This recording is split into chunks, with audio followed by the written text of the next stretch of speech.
dari PT BSI sendiri menanggapi ketika ring 1 itu banyak yang melamar tapi masih belum ada tanggapan gitu, Mas? Ini soal loker ini memang agak riskan. Jadi tadi ini akhirnya akan agak ke belakang-belakang. Tadi saya sempat nyinggung misalkan munculnya orang-orang yang mengaku memastikan seseorang langsung menjadi karyawan BSI atau kontraktornya itu jangan mudah percaya dan itu korbannya sudah banyak. Kalau BSI sendiri kami berani memastikan bahwa tidak ada itu. Dan kami hanya menerima karyawan itu sesuai dengan kebutuhan operasional yang dibutuhkan. Oleh karena itu kami perlu menyampaikan juga bahwa yang bekerja di Tumpang Pitu itu tidak hanya BSI.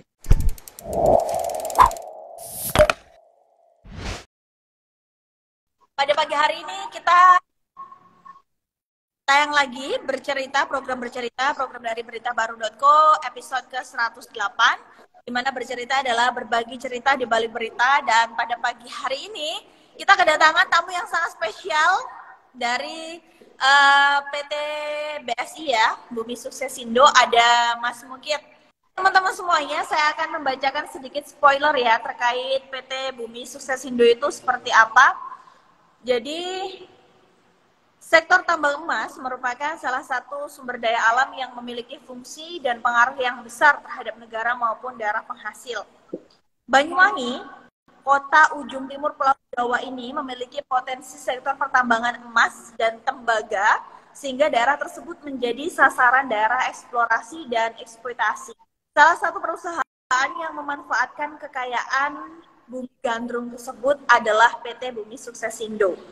Terletak di Desa Sumberagung, Kecamatan Pesanggaran, Kabupaten Banyuwangi, Provinsi Jawa Timur. Dengan kegiatan utama saat ini terfokus pada unit bisnis produksi emas dan tembaga di 7 Bukit Operation atau yang lebih dikenal dengan Tumpang Pitu. Kualitas sumber daya mineral pada 7 Bukit Operation diakui negara sebagai aset dengan nilai sangat strategis. BSI kemudian ditetapkan sebagai objek vital nasional atau OVITNAS pada tanggal 26 Februari 2016. Dan ada pun yang diberikan oleh PT Bumi Suksesindo kepada negara, ada kontribusi pajak dan juga ada kontribusi royalti, yang mana tahun 2016 sampai tahun 2021 ini terus mengalami pertumbuhan gitu ya dengan nilai yang cukup fantastis. Nah, pada kesempatan ini kami mengundang BSI ini, yakni dari Media Relation Supervisor kita nih, Mas Mukit. Kita pengen tahu nih, Mas Mukit, kira-kira latar belakang PT Bumi Suksesindo ini bagaimana bisa hadir di Jawa Timur dan menjadi pertambangan terbesar ya di Jawa Timur, mungkin bisa dibilang seperti itu. Mungkin bisa dijelaskan Mas latar belakangnya seperti apa? Terima kasih Mbak Aulina atas kesempatannya. Sebelumnya kami ingin menyapa dulu teman-teman yang ikut bergabung di acaranya, apa ini nama istilahnya? Baru. Bercerita ya. Yeah. Bercerita yang digagas oleh teman-teman dari beritabaru.co. Terima kasih juga mungkin untuk Mas Agus yang ada di belakang sana, yang telah memberikan kesempatan kepada saya ya untuk gabung di acara ini. Jadi latar belakang, kalau kita ngomongin latar belakang BSI, saya ingin mengajak teman-teman kembali ke kurang lebih 30 tahunan yang lalu ya. Jadi sebenarnya potensi mineral yang ada di 7 Bukit atau orang Banyuwangi lebih sering menyebutnya dengan nama Tumpang Pitu itu sudah diketahui sejak 1997. Ketika itu sebuah perusahaan bernama PT Hakman ya melakukan studi eksplorasi di sana, tapi studi eksplorasinya masih sangat minim. Mereka melakukan eksplorasi mulai dari pesisir pantai selatan, khususnya di wilayah Pesanggaran, sampai ke barat di Jember, dan informasinya sampai ke asalnya Pak SBY itu, Pacitan ya. Di pesisir barat lah. Hakman terus kemudian dari hasil eksplorasinya tidak melanjutkan. Nah, data awal Hakman ini Dan di dunia geologi pada akhirnya menjadi satu kompilasi data begitu yang dipelajari oleh generasi-generasi berikutnya, sehingga kemudian pada 2007 muncul perusahaan baru yang ingin melanjutkan apa yang telah dilakukan oleh Akman, itu namanya PT Indo Multiniaga atau disingkat dengan IMN. Bahkan IMN ini lebih maju lagi dibanding PT Akman. Mereka berhasil memperoleh izin untuk pertambangannya, IUP-nya, sehingga kemudian mereka melakukan eksplorasi ini lebih masif lagi, lebih banyak titik lagi yang dibor untuk diteliti seperti apa kandungan yang ada di situ. Nah, PT IMN ini kemudian tidak bisa melanjutkan kegiatan eksplorasinya ke langkah selanjutnya, yaitu eksploitasi, dan kemudian diambil alih oleh PT Bumi Sucesindo yang merupakan salah satu anak usaha dari PT Merdeka Copper Gold pada 2012.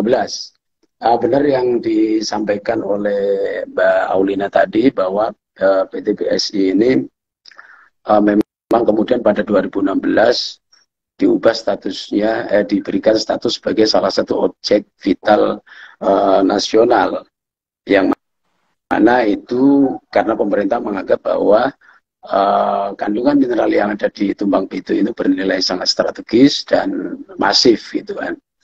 Nah, di 2012 bagaimana yang saya sampaikan tadi, itu kemudian PT BSI tidak langsung mengeksploitasi, tetapi melanjutkan apa istilahnya kegiatan eksplorasi yang sudah dilakukan oleh PT IMN sebelumnya. Jadi di dunia pertambangan itu orang sering bilang bahwa dunia pertambangan itu padat modal, terus kemudian padat risiko gitu kan. Intinya tidak orang masyarakat awam sering membayangkan bahwa ketika satu daerah sudah dieksplorasi, lalu tiba-tiba sehari dua hari berikutnya atau setahun berikutnya itu langsung bisa dieksplorasi. Tidak, ada sekian banyak tahapan yang harus dilalui untuk, misalkan ini aja, pemerintah bisa meloloskan AMDAL sebuah perusahaan itu apabila kajian ekonomisnya itu masuk. Intinya ini kalau ditambang bisa memberikan keuntungan gitu. Dari mana data itu diperoleh? Dari data eksplorasi yang panjang itu. Sehingga kemudian meskipun BSI itu berdiri pada 2012, mulai beroperasi pada 2012, baru awal 2017 itu bisa melakukan eksploitasi. 5 tahun untuk BSI sendiri, belum eksplorasi yang dilakukan oleh PT IMN dari 2007 sampai 2012, ada 5 tahun, 10 tahun dari eksplorasi ke eksploitasi. Nah, sejak ganti BSI inilah kemudian apa istilahnya tadi 2016 diubah statusnya menjadi objek vital nasional, sekaligus induk perusahaan kita Merdeka Copper Gold itu IPO, menjual saham untuk publik. Kurang lebihnya demikianlah kalau ngomong tentang sumber daya alam yang ada di Tumbang Pitu. Baik.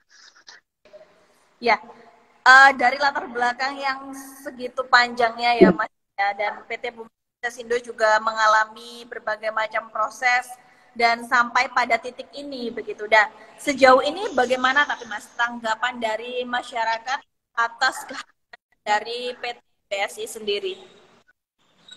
Ya. Begini, kalau ngomong tanggapan atau persepsi masyarakat atau sosial terhadap satu hal itu kan pasti ada, kalau kita menyebutnya ada 3 hal ini. Ada yang posisi kiri misalkan menolak, ada posisi yang di tengah-tengah, terus kemudian ada yang menerima. Itu terhadap segala hal. Bahkan kalau orang Jawa bilang, kakek saya dulu sering bilang, api-api wong iku tetap duwe mungsuh, kan? Mungkin kita yang beragama Islam menganggap bahwa Muhammad SAW itu adalah orang terbaik di dunia. Tetapi sejarah menceritakan bahwa beliau tidak juga sepi dari musuh. Bahkan pamannya sendiri, salah satu pamannya sendiri itu juga jadi musuh. Konteksnya demikian dulu. Jadi terus kemudian ngomongin soal PT BSI dan tanggapan masyarakat. Itu pun juga tidak terlepas dari tiga hal tersebut. Ada yang menolak, terus kemudian ada yang intinya berada di tengah-tengah, terus kemudian ada yang menerima. Nah, mungkin saya akan lebih fokus kepada mereka yang menolak. Bagaimana tanggapan kita terhadap mereka yang menolak?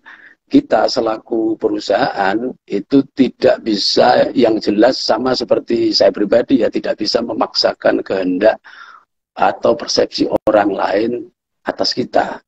Apapun sikap mereka itu adalah sikap yang merdeka, yang itu dilindungi oleh undang-undang. Nah, di satu sisi kita sebagai perusahaan itu dengan sekuat tenaga berusaha untuk mengikuti semua aturan perundang-undangan yang berlaku di negeri ini. Sehingga mulai dari awal berdirinya, terus kemudian merintis konstruksinya, terus kemudian sampai dieksploitasi, kita berusaha comply atau mengikuti aturan yang ada. Sehingga kemudian di departemen kami itu ada namanya Departemen Compliance yang fokus terhadap ini. Tujuannya apa? Tujuannya untuk meminimalisir pelanggaran-pelanggaran terhadap apa istilahnya undang-undang.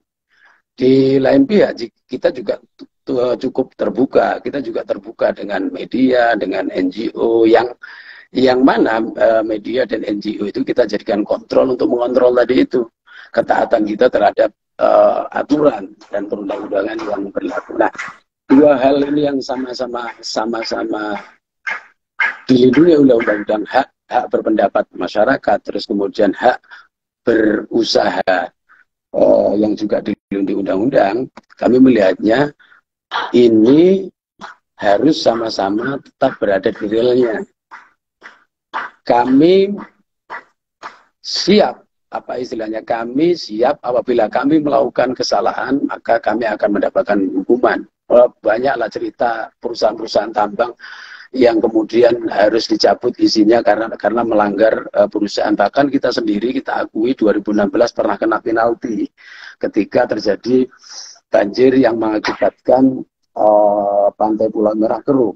Dan itu kita akui sebagai kesalahan kami karena kami memproyeksikan akhir 2016 atau awal 2017 dam penampungan air itu selesai. Ternyata kondisi cuaca pada saat itu tidak mengizinkan, sehingga kemudian hujan turun begitu deras, dan karena proyek dam penampungannya belum selesai, akhirnya sisa-sisa galian itu terbawa oleh air dan membuat aliran airnya keruh.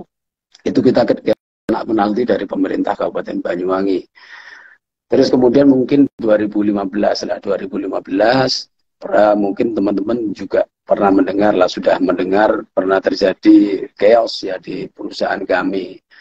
Dan apa istilahnya, untuk penindakannya kami dari perusahaan menyerahkan kepada aparat hukum. Apabila dianggap ada yang melanggar hukum, ya penanganannya adalah hukum. Kurang lebihnya demikian. Jadi kami ingin menjadikan aturan ini sebagai pembimbing kami untuk menjalankan kegiatan operasional di Tujuh Bukit. Kita menyebutnya, kalau istilah proyeknya, Tujuh Bukit Operations. Mungkin teman-teman biar tahu ya. Mohon maaf, ambil kopi. Kopinya agak jauh soalnya. Jadi boleh ya? Boleh dong. Mungkin teman-teman ini yang lagi menyimak juga sambil ngopi kayaknya. Kan saya ini ada air putih. Oke, tadi ya yang disampaikan oleh Mas Mungkin bahwa memang PT BSI ini siap gitu ya menempuh segala macam jalur dan juga menepati gitu ya apa yang sudah ada di perundang-undangan untuk PT BSI sendiri. Dan mungkin teman-teman tadi yang menanggapi kayaknya banyak banget ya Mas ya, sampai udah terlewat jauh banget. Tapi nanti aja ya teman-teman, nanti akan ditanggapi oleh Mas mungkin di akhir sesi. Dan untuk pertanyaan selanjutnya itu terkait bagaimana sih Mas kondisi perekonomian di Kabupaten Banyuwangi sebelum ada PT BSI? Apakah ada perubahan seperti apa begitu? Apakah berdampak untuk sektor perekonomian yang tadi disebutkan oleh Mas tadi, kalau mau membuka sebuah lahan harus ada efeknya, efek ekonominya. Nah, apakah ada perubahan dari segi ekonomi di Banyuwangi sendiri sebelum ada PT BSI dan juga sesudah? Ya, terima kasih.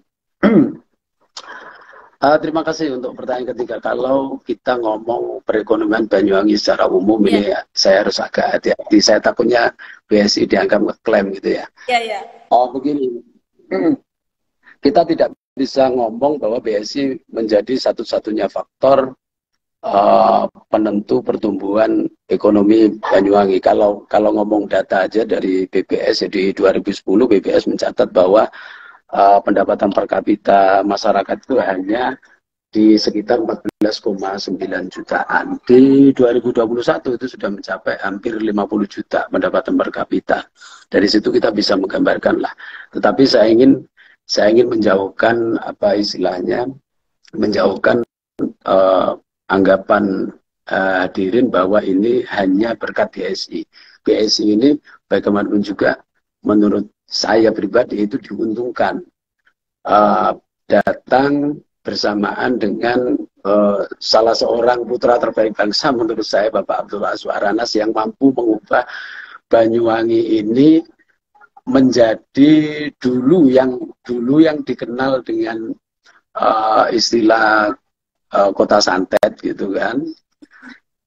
Soal itu saya punya pengalaman pribadi. Saya menghabiskan masa SMA-nya di Jombang gitu ya. Kalau hari Jumat libur kita kan main-main ke Pasar Legi kalau di sana, kalau belum ganti nama. Itu kalau ditanya orang, dari mana Mas? Dari Banyuwangi. Oh, santet. Dan seterusnya. Tapi berkat kampanye dari Pak Bupati itu bisa mengubah image masyarakat dari yang dulunya kota santet menjadi kota wisata dan investasi saat ini. Nah, menurut hemat kami, selain keberhasilan Bupati mengubah itu, juga kemampuan beliau yang istimewa menurutku untuk mengundang investasi di Banyuwangi. Kalau pernah ke Banyuwangi mungkin pertumbuhan hotel-hotel, pertumbuhan perusahaan industri ya, termasuk di PT BSI sendiri, itu juga sangat pesat sejak itu, dari 2010 sampai sekarang gitu kan. Nah, kalau secara fisik saya katakan memang pertumbuhan Banyuwangi itu sangat pesat dari 2010 sampai hari ini. Dengan bangunan-bangunan, bahkan di lokasi kecamatan kami ya, di Pesanggaran itu juga sangat terasa di situ. Sebelum Pesanggaran itu ada satu kota kecil namanya Jajak, dan ini lebih dulu majunya dibanding Pesanggaran, tetapi ini sebagai ukuran saja ya, tetapi di Jajak itu tidak memiliki kantor cabang Bank Mandiri gitu kan. Di Pesanggaran malah ada gitu. Intinya gini, kalau ngomong perputaran uang, ini informasi yang kita dapatkan, data yang kita dapatkan dari pengelola salah satu, saya nggak mau menyebut nama ya, salah satu minimarket nasional yang ada di situ gitu kan. Ini se-Banyuwangi, Pesanggaran itu pendapatannya bulanannya terbesar untuk minimarket itu. Jadi kita bisa membayangkan lah seperti apa perputaran duit di sana. Meskipun kami tidak bisa mengeklaim bahwa itu BSI menjadi satu-satunya. Kita tahu juga bahwa pertanian masyarakat Pesanggaran itu juga sangat maju dengan buah naganya dan jeruknya gitu kan. Di samping itu, kita juga yakin juga bahwa karyawan, terus kemudian orang-orang yang mendapatkan program pemberdayaan dari kita, terus orang-orang yang memperoleh manfaat keekonomian, entah itu menjadi vendor, entah itu menjadi apa, ya vendor lah istilahnya, itu meningkat secara ekonomi. Jadi intinya semua sektor maju bersama-sama, maju bersama-sama, dan kebetulan BSI ada di dalamnya. Seperti itu, Mbak. Oke, kalau mendapatkan cerita dari Mas Mukit, kita merasakan bahwa perubahan dari pesanggaran sendiri itu juga bisa dibilang drastis apa enggak, Mas? 2010 sampai 2023 nih sekarang nih, sampai detik ini. Sangat drastis. Saya masuk ke pesanggaran itu sekitar 2014 ya. Itu mohon maaf ya yang mungkin yang sahabat-sahabat asli pesanggaran ya. Jalannya berat. Berat bukan berarti saya pikul. Berat untuk dilalui. Karena banyak lubang di mana-mana gitu. Dan alhamdulillah sekarang sudah mulai bagus. Ada sebagian yang dibangun oleh kami BSI, ada sebagian yang dibangun oleh pemerintah gitu. Karena kita selaku perusahaan memang tidak bisa menggantikan peran pemerintah. Jadi kan jalan itu kan jelas kalau secara ini kan miliknya pemerintah. Jadi yang bisa kita lakukan sebagai perusahaan swasta adalah berkontribusi di dalamnya. Dan kalau bisa sebesar-besarnya ya itu menurut kami itu lebih baik. Asalkan itu membawa manfaat yang besar bagi masyarakat luas. Demikian, Mbak. Oh ya, ini juga tadi ada banyak sekali yang komen infoloker gitu ya Mas ya. Jadi mungkin saya ingin menanyakan kepada Mas Mukit terkait apa sih Mas kontribusi selain membuka lapangan pekerjaan untuk masyarakat di ring 1 gitu ya, di pesanggaran sendiri, selain membuka lapangan pekerjaan dan juga mungkin tadi buat jalan gitu ya, apa sih yang dirasakan secara langsung oleh masyarakat sendiri selaku Mas mungkin selaku media relation supervisor nih, apa sih yang diamati secara langsung di masyarakat gitu? Begitu. Terima kasih ya. Jadi dulu orang mengenal CSR ya, atau Corporate Social Responsibility ya, tanggung jawab sosial perusahaan. Secara umum yang tadi sempat disinggung oleh Mbak Olina bahwa ketika ada sebuah entitas usaha di satu tempat, keluarnya satu perizinan itu berbarengan dengan tanggung jawab yang dibebankan ke entitas tersebut untuk memberikan efek manfaat kepada lingkungan, masyarakat luas, dan negara, kan gitu kan sebenarnya. Nah, CSR sudah sangat kita kenal gitu kan. Terus kemudian kalau 2016 kemudian ketika Permen SDM nomor 41 tahun 2016 gitu dikeluarkan, istilah CSR itu kemudian diubah menjadi pengembangan dan pemberdayaan masyarakat, atau seringkali kita singkat dengan istilah PPM lah ya. Nah, kontribusi sosial kita ke masyarakat ya melalui itu ada 8 bidang yang menjadi pokok garapan dari PPM tersebut, yang ini diamanatkan oleh permen yang saya sebutkan tadi. Misalkan pendidikan, terus kemudian kesehatan, terus kemudian kemandirian ekonomi, terus peningkatan pendapatan real, terus kemudian sosial budaya, terus kemudian infrastruktur, dan lain-lain sebagainya. Ada 8 hal itu. Jadi selama ini sejak 2014 kita berfokus pada itu untuk apa istilahnya merealisasikan tanggung jawab sosial kita kepada masyarakat. Itu tentunya di luar apa kewajiban kita, kewajiban yang harus diberikan oleh perusahaan kepada negara, yang tadi sempat juga dikutip oleh Mbak Aulia mengenai royalti, mengenai pajak. Jadi PPM itu di luar itu. Nah, kalau kita mau mengkalkulasi sejak perusahaan ini berproduksi pada tahun 2017, nilai rata-rata dana PPM kita itu ada di kisaran 30 miliaran setiap tahun ya. Tetapi kita melakukan merealisasikan program PPM atau dulu yang disebut CSR itu sejak perusahaan ini berdiri 2012. Meskipun karena dulu belum produksi, itu 2017 kan udah produksi ya. 2017 udah produksi, terus sebelumnya itu ya nilainya agak kecil aja, di bawah 10 M-an gitu kan. Setelah produksi menjadi meningkat di angka rata-rata ya 30. Kalau tahun 2020 kemarin kita di angka 30,9, naik turun, kadang 32, kadang 31, kadang 29 sekian.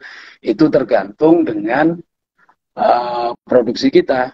Dan produksi ini kan naik turun ini, tergantung dengan cuaca, tergantung dengan kandungan yang kita ambil. Misalkan hari ini kita bisa mengambil, oh kandungannya ternyata per tonnya itu 1 gram lebih.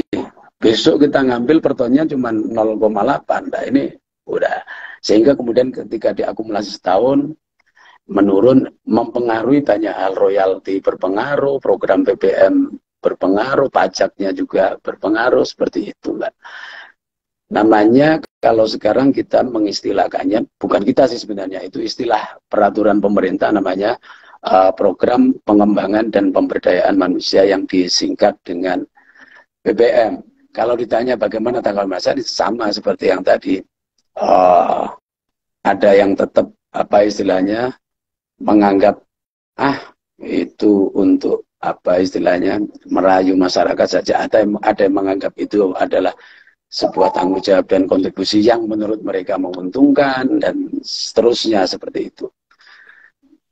Terima kasih, kurang lebihnya demikian.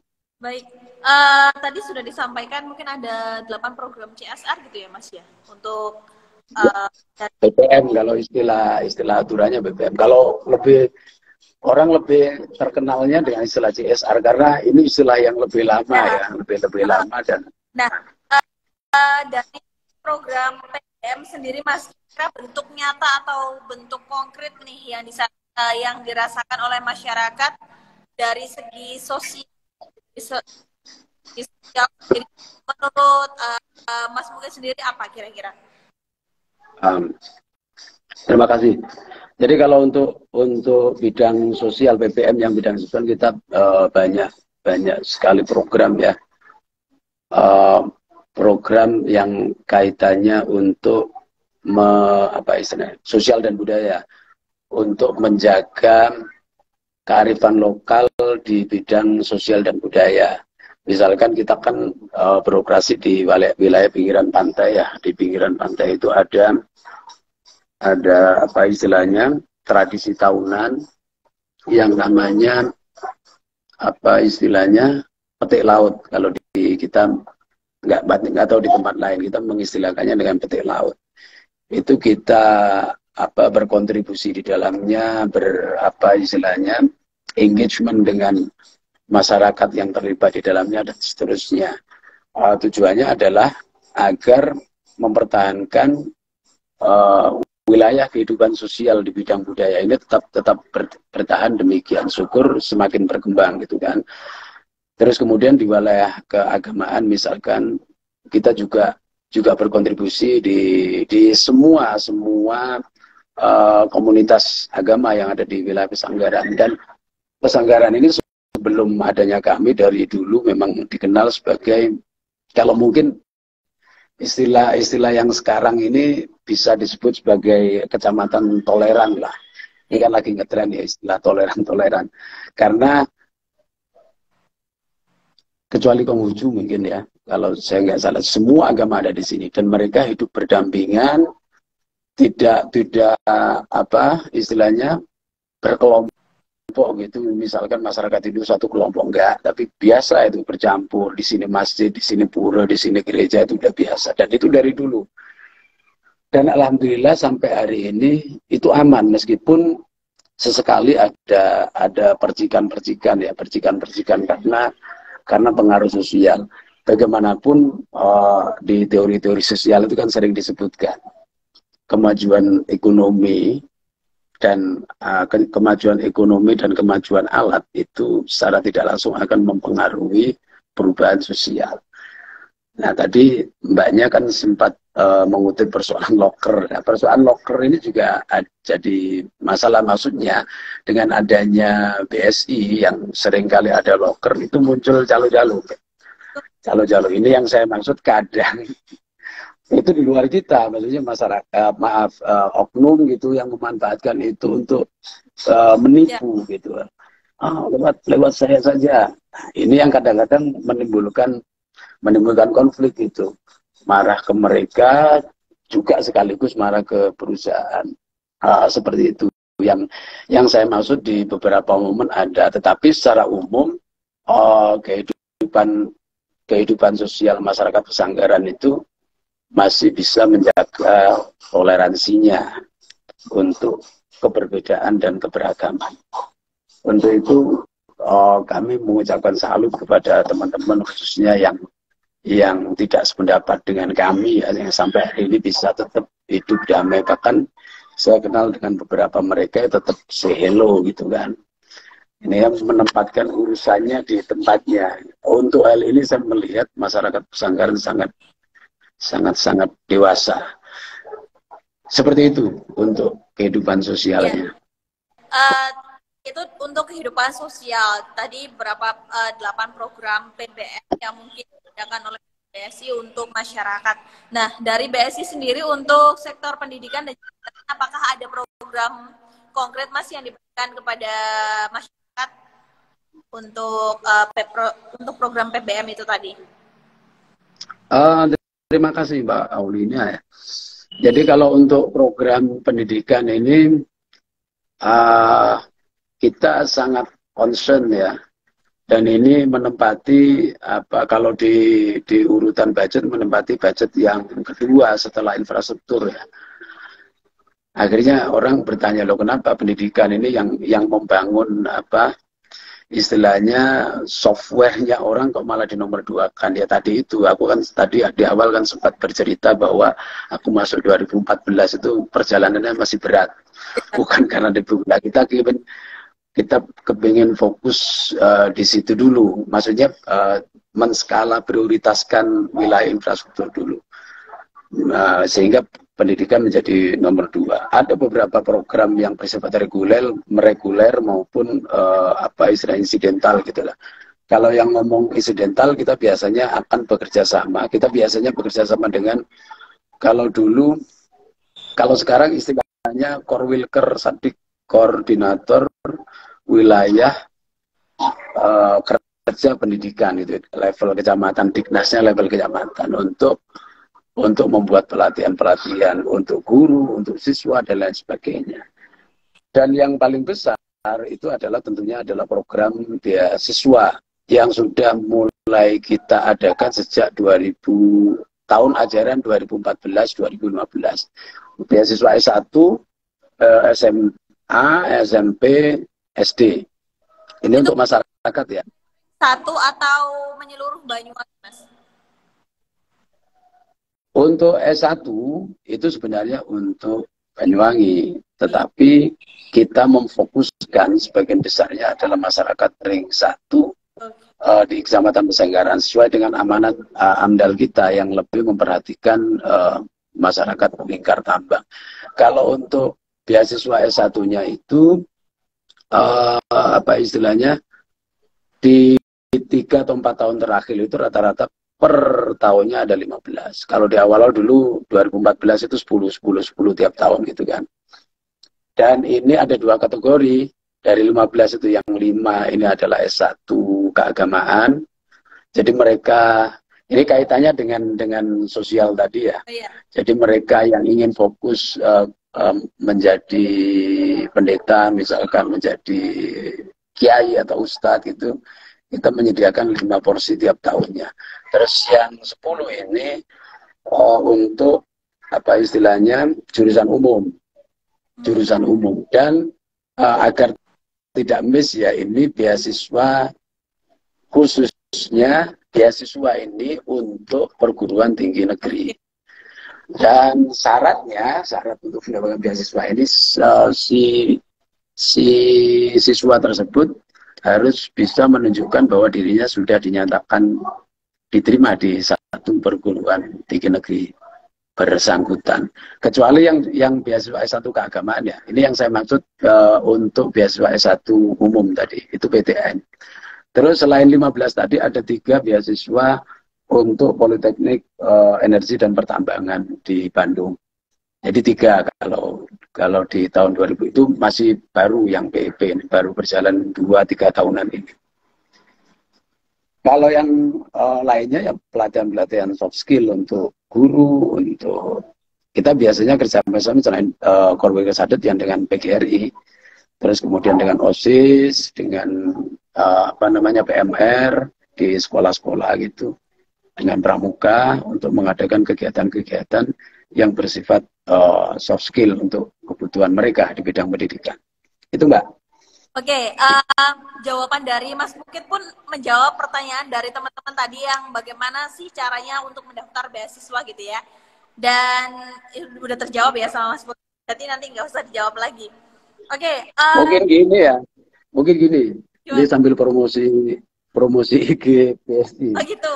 Di pergantian tahun ajaran baru ya, pokoknya setelah penerimaan mahasiswa itu kita sebenarnya selalu posting di Instagramnya, di channel-channel kita lah, channel medsos kita di Instagram, di LinkedIn juga ada gitu kan, di Facebooknya juga kita posting, di situ lengkap lah syaratnya apa, terus kemudian dan lain sebagainya itu dijelaskan di situ.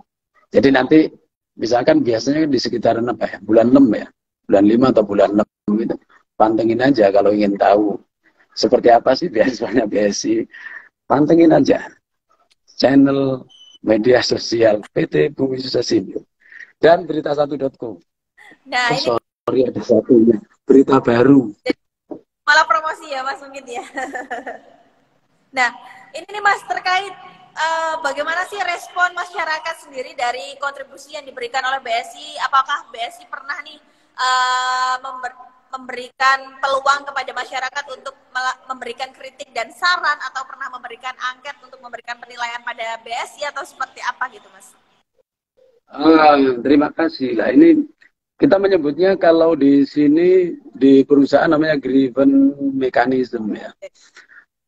Mekanisme pengaduan. Jadi seperti yang saya sebutkan tadi, kita ada satu departemen yang namanya external affairs gitu kan, yang memang mungkin masyarakat awam sering menyebutnya humas. Kalau saya boleh menjelaskan, sebenarnya external affairs itu tidak hanya melulu berfungsi humas, tetapi banyak fungsi lah di situ. Saya sendiri di Korkom, kalau saya ini juga termasuk di external affairs. Jadi officer-officer kami di lapangan itu rata-rata kenal lah dengan mereka-mereka, dan nomor mereka, termasuk nomor kita, nomor keluhan kita tuh rata-rata mereka punya. Jadi kalau ada apapun mereka bisa dengan mudah mengeluhkan itu. Dan ada form yang harus diisi, dan selama ini kita banyak sekali, memang kita akui banyak sekali menerima keluhan, khususnya biasanya yang terkait dengan kita kan tiap hari itu di jam istirahat kerja, jadi sekitaran jam 12 itu kita ada namanya istilahnya blasting gitu kan. Nah blasting ini kan sebenarnya ukurannya sudah ditetapkan gitu. Nah cuman pada kondisi tertentu, misalkan pada kondisi mendung itu biasanya pemampatan udara itu bisa mengakibatkan volume suara itu terdengar lebih gitu kan.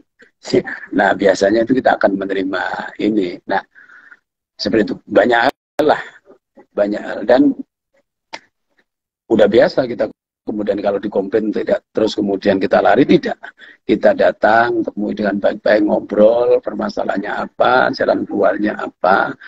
Terus misalkan kita tiap hari juga ada logistik yang nggak tiap hari juga, maksudnya sering gitu ya, logistik yang masuk untuk mengantarkan barang-barang kebutuhan kita. Nah kan kendaraannya tinggi itu biasanya karena umur, kabel-kabel listrik yang ada di jalan atau pohon-pohon itu yang lupa untuk menyiangi gitu, itu kan tersangkut gitu, akhirnya patah atau putus, itu biasanya kita menerima komplain. Intinya masyarakat bisa menyampaikan keluhannya terhadap kita dengan cukup mudah, tidak kita persulit. Seperti itu, Mbak. Ya, tadi intinya dari PT BS sendiri ini menerima ya Mas, ya, menerima segala macam kritik dan juga saran dari masyarakat sekitar terkait bagaimana sih realita gitu, realita entah itu infrastruktur atau permasalahan yang ada di masyarakat secara langsung. Nah, untuk selanjutnya ini saya mau bertanya terkait apa sih yang dilakukan BSI mungkin terkait reklamasi pasca tambang gitu ya. Apakah BSI melakukan itu untuk saat ini? Terima kasih lagi. Kalau pertanyaannya apakah BSI melakukan reklamasi pasca tambang, saya jawab tidak. Wah, kurang ajar BSI ini kan. Karena sejak hari pertama kita datang, kita membuka lahan di sini, kita langsung reklamasi untuk area-area yang tidak digunakan untuk kebutuhan operasional. Kita menyebutnya dengan istilah reklamasi progresif gitu kan. Memang ada beberapa perusahaan yang memilih untuk pakai teknik pasca tambang. Jadi nunggu pertambangannya itu selesai, baru setelahnya. Nah, kalau kita tidak, jadi beriringan. Sampai hari ini kita sudah mencapai angka 67, sekian hektar ya untuk kegiatan reklamasi ini.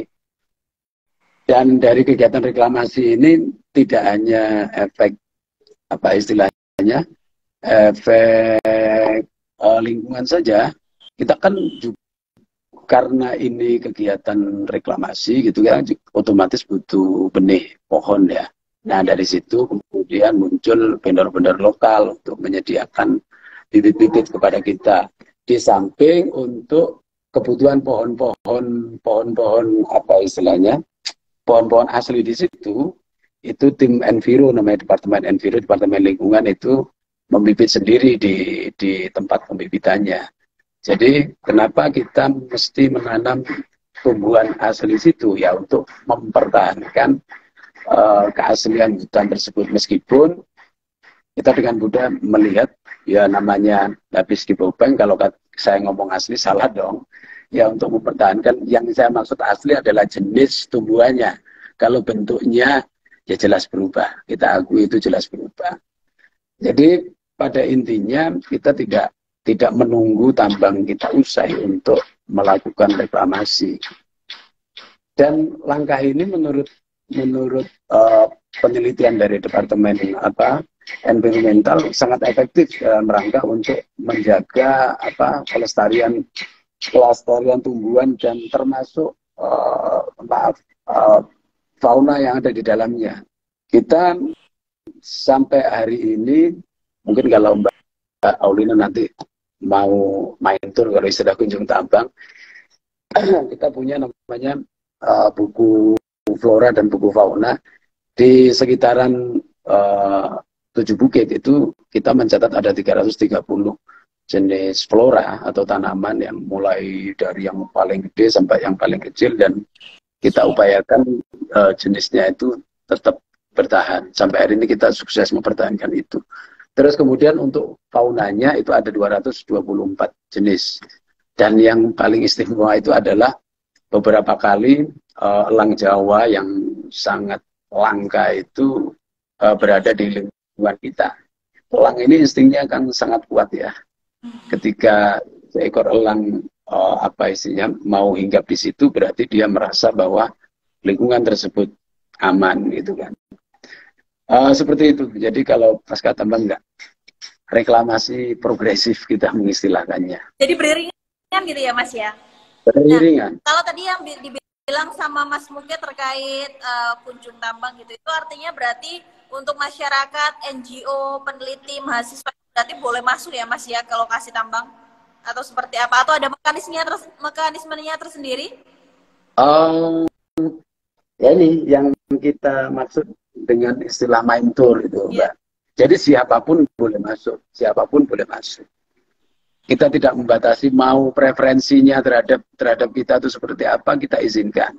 Tapi tentu dengan memenuhi syarat. Kalau dulu sebelum sebelum pandemi ya. Sorry, saya jelaskan dulu. Kecuali pada masa pandemi kita pernah menutup program itu karena memang itu kaitannya dengan aturan pemerintah yang tidak mengizinkan sembarang orang kecuali orang-orang yang benar sudah terdata masuk keluar masuk di area perusahaan. Itu kita hentikan program main tour. Tapi setelah kemarin main tour itu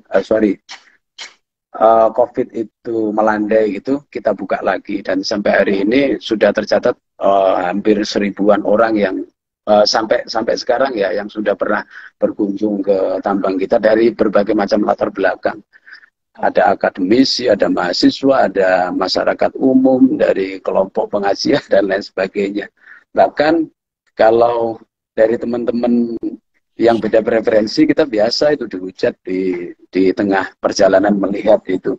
Ya nggak masalah bagi kami. Yang penting kita ingin menunjukkan, oh gini loh, ya yang kita lakukan gitu di sini. Sehingga tujuannya apa sih? Bagi kami tujuannya agar mereka melihat langsung fakta, tidak berdasar asumsi-asumsi gitu. Oh ternyata mereka juga melakukan reklamasi seperti itu. Terus kemudian untuk magang bisa.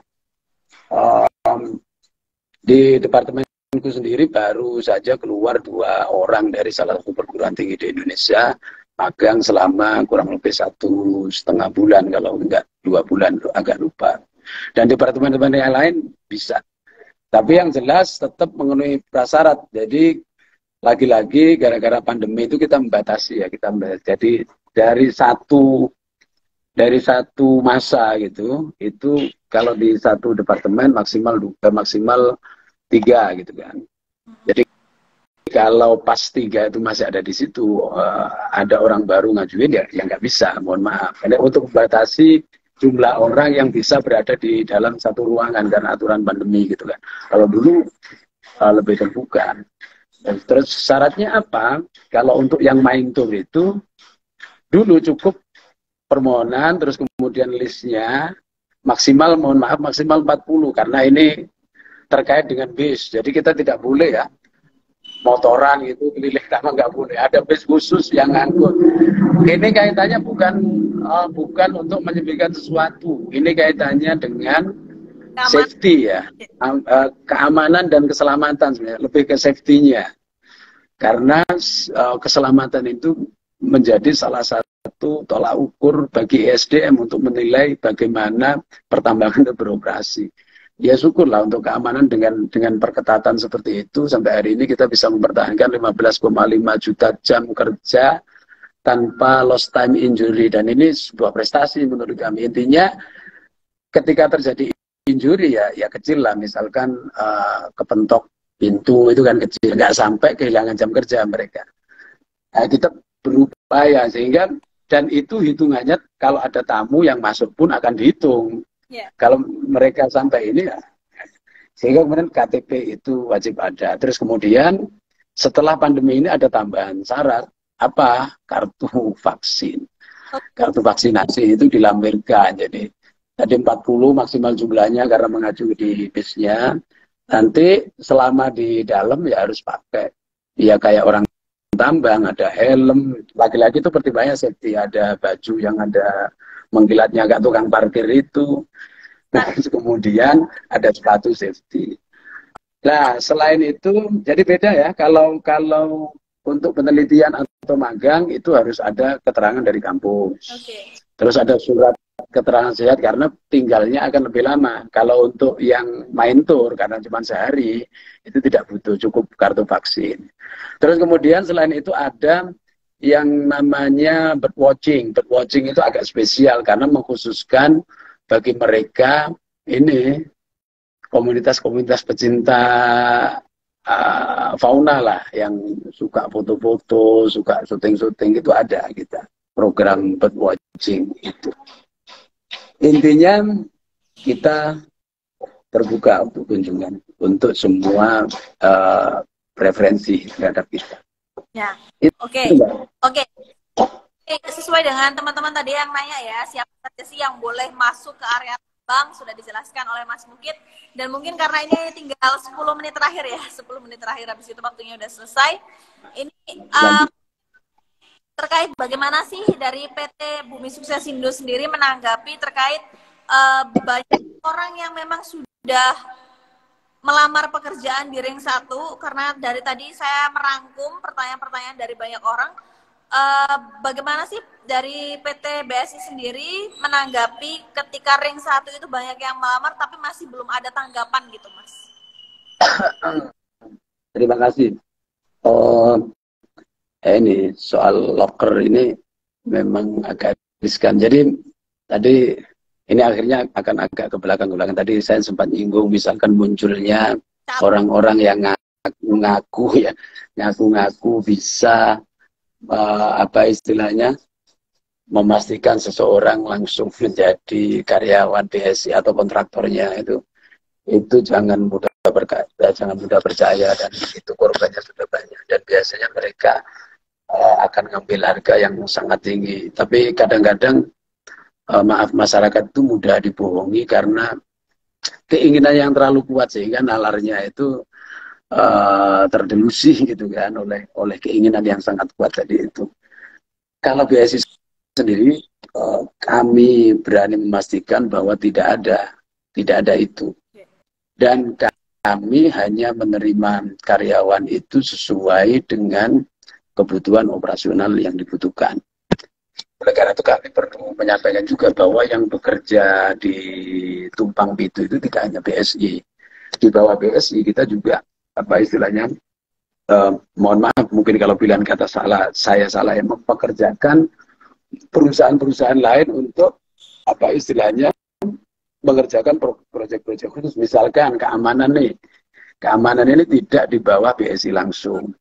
Ada satu perusahaan tersendiri, terus kemudian cateringnya, makan untuk karyawannya juga perusahaan tersendiri. Terus untuk tadi yang saya sempat menyebut blasting itu juga ada perusahaan tersendiri.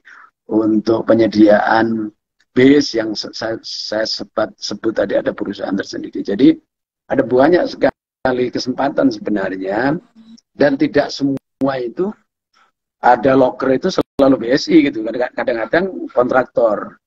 Jadi kalau BSI sendiri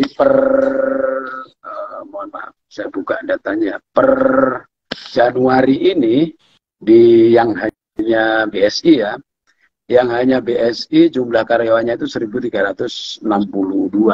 Tapi kalau plus kontraktornya itu 3.210 gitu kan. Jadi kalau ingin bergabung di tumpang itu justru lebih kecil ya. Justru jumlah karyawan BSI-nya yang under BSI itu lebih kecil. Jadi kalau kepingin bergabung di Tujuh Bukit, ya jangan hanya fokus ke BSI. Ketika loker paling ketika dirilis cuma 2-3. Sementara pelamarnya kemarin itu ada wawancara ya untuk salah satu loker cuma satu. Saya lihat yang ikut wawancara ada 16 atau 17. Kebetulan ada di kantor saya wawancaranya. Seperti itu. Dan karena tadi menyangkut persoalan ring 1, saya ingin menyampaikan kalau di BSI itu begini. Ketika ada loker, ya ada tahapan ya. Loker pertama itu tidak akan pernah di-share keluar dulu, tapi ke internal. Kenapa? Karena di prinsipnya BSI itu, tapi cuma 1 minggu, di prinsipnya BSI itu ingin ada improvement, ingin ada development. Jadi ketika ada kesempatan, memberi kesempatan karyawan yang sudah ada dulu selama seminggu. Ketika tidak mendapatkan kandidat dari situ baru di-share ke ring 1 gitu kan, ring 1 Kecamatan Pesanggaran. Kenapa demikian? Karena kita sudah berkomitmen, perusahaan itu sudah berkomitmen untuk selalu memastikan jumlah karyawan lokal itu lebih banyak dibanding karyawan yang non-lokal. Untuk data yang barusan saya sebutkan saat ini 69,9% itu karyawan BSI, yang BSI saja itu adalah masyarakat lokal. Jadi akhirnya kalau lebih fokus ke pertanyaan tadi, ketika belum dipanggil, saya tidak ingin memakai istilah belum nasib ya, memang banyak sekali kriteria. Ada tetangga saya sendiri yang bahkan dia pernah kerja bareng dengan KTT itu kepala teknik tambang ya, orang tertinggi di site itu di tambang Nusa Tenggara sebelumnya. Ada loker, dia masuk mendaftarkan diri gitu, tapi dia tidak terima, padahal dia kenal baik dengan KTT-nya. Kenapa dia tidak diterima? Karena di apa istilahnya pemeriksaan medisnya dia ternyata punya penyakit, karena yang dilamar pada saat itu operator ya, operator alat berat itu, dia tidak memenuhi kualifikasi itu. Nah, dia tidak memenuhi kualifikasi. Jadi jangan, menurut hemat kami, jangan khawatir, kita tidak persyaratan yang mungkin teman-teman dapatkan dari grup WA ya, ini kita juga tidak bisa menjamin, Mbak, meskipun kita sudah mohon maaf ya menyelentang sedikit, meskipun kita sudah menata sedemikian rupa agar loker itu jatuh langsung ke ring 1, ke lokal dulu ya. Tapi teman-teman kan punya akses sekarang ya, itu biasanya langsung di screenshot, disebar ke grup WA-nya masing-masing. Grup WA ini nyebar kemana lagi? Akhirnya se-Indonesia. Padahal maunya perusahaan, niatnya perusahaan ini ingin menggait orang lokal. Dinamikanya seperti itu. Tapi yang jelas sudah menjadi komitmen perusahaan untuk mengedepankan masyarakat lokal untuk berkontribusi menjadi bagian dari keluarga besar BSI. 69,9 dan perusahaan selalu berkomitmen untuk menjaga ini. Dan teman-teman yang ada di Serikat Pekerja juga berkomitmen untuk mengawasi masalah ini. Demikian Mbak Aulina. Oke teman-teman, ini sudah 4 menit terakhir ya. Jadi itu jawaban dari Mas Mukid sendiri. Jadi harapannya teman-teman juga harus bersabar lagi ya Mas ya. Mungkin belum waktunya juga. Dan siapa tahu juga teman-teman belum bisa bekerja di PT BSI, tapi mungkin suatu saat bisa bermitra untuk membangun Pesanggaran atau Banyuwangi bersama-sama dengan BSI gitu ya Mas ya. Kalau info magang sendiri udah ada info belum Mas untuk teman-teman ya, mungkin bulan apa dan syaratnya apa, apakah? Kalau untuk magang sendiri kita tidak ada jadwal khusus, jadi ngikuti jadwalnya sekolah atau kampus yang bersangkutan. Kan kadang-kadang sekolah sudah menentukan kalian harus magang bulan sekian sampai bulan sekian, yaitu mereka kan mengajukan suratnya gitu, nanti kita akses dan suratnya dan seperti itu. Jadi perusahaan tidak menentukan harus bulan sekian dan bulan sekian tidak.